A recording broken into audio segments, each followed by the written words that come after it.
ፍቅሩን አይቻለው መጠጊያ ሆኖኝ መድኔ ወጀቡ እንዳያንገላታ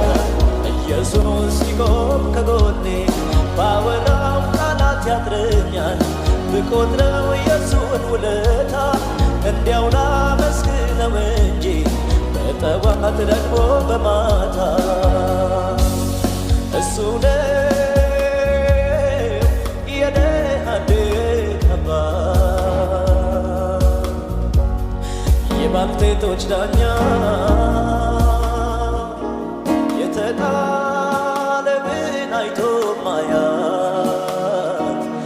ከትቢያ ሚያነሳ